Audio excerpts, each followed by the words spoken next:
You know, economists are in fact not economists at all. They're propagandists of money value. And you'll find that all their models basically get down to token exchanges that are to the profit of one side or both sides or whatever, but they're completely disconnected from the actually existing world of reproduction.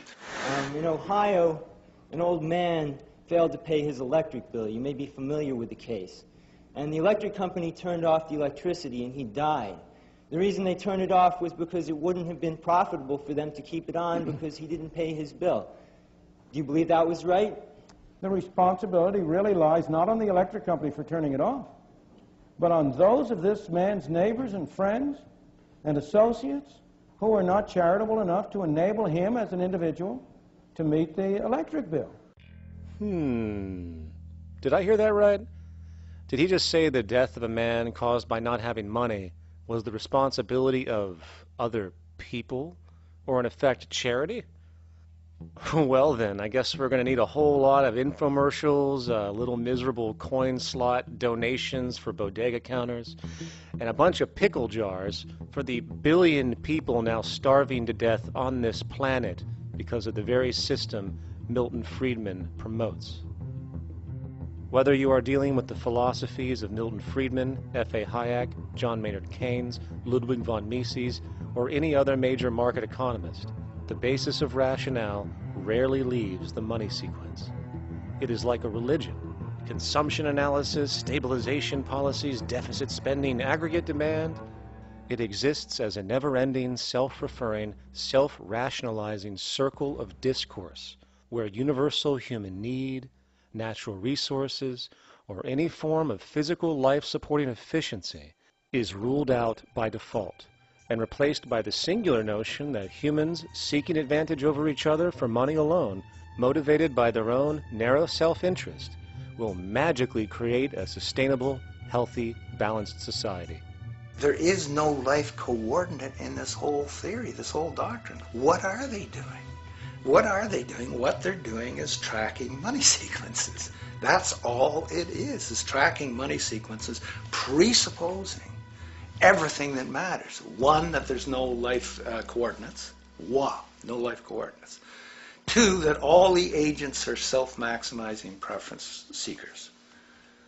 That is, they think of nothing other than themselves and what they can get most for themselves. That's the notion, that's the ruling notion of rationality. Self-maximizing choice.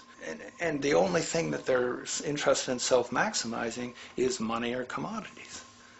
Well, where does social relations come in? It doesn't, except in the exchange to self-maximize. Where do our natural resources come in? They don't, except to exploit. Where does the family come in as being able to survive? It doesn't. They have to have money in order to purchase any good. Well, shouldn't an economy deal somewhere with human need? Isn't that what the fundamental issue is, to satisfy human needs? Oh, need isn't even in your lexicon.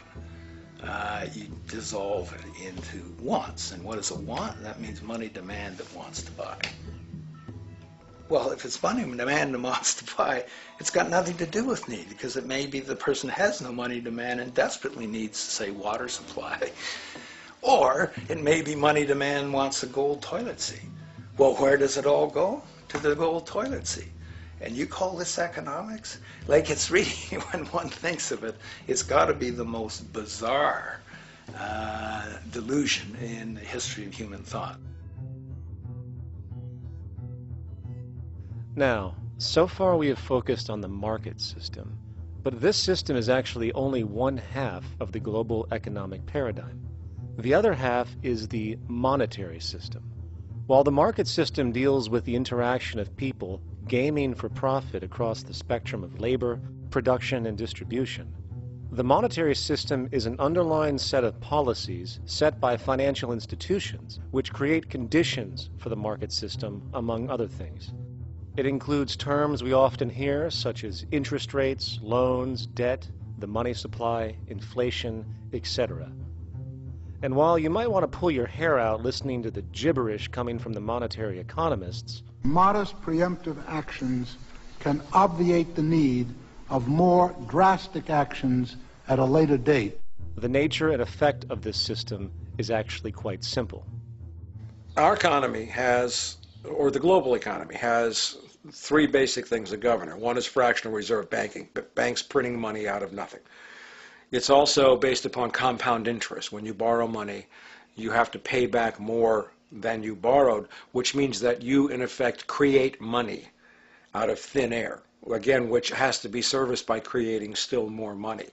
We live in an infinite growth paradigm. The economic paradigm we live in now is a Ponzi scheme. Nothing grows forever. It's not possible. As a great psychologist James Hillman wrote, the only thing that grows in a human body after a certain age is cancer. It's not just the amount of money that has to keep growing, it's the amount of consumers. Consumers to borrow money at interest to generate more money, and obviously that's not possible on a finite planet. People are basically vehicles to just create money, which must create more money to keep the whole thing from falling apart, which is what's happening right now. There are really only two things anyone needs to know about the monetary system. One, all money is created out of debt. Money is monetized debt, whether it materialized from treasury bonds, home loan contracts, or credit cards. In other words, if all outstanding debt was to be repaid right now, there would not be $1 in circulation. And two, interest is charged on virtually all loans made, and the money needed to pay back this interest does not exist in the money supply outright.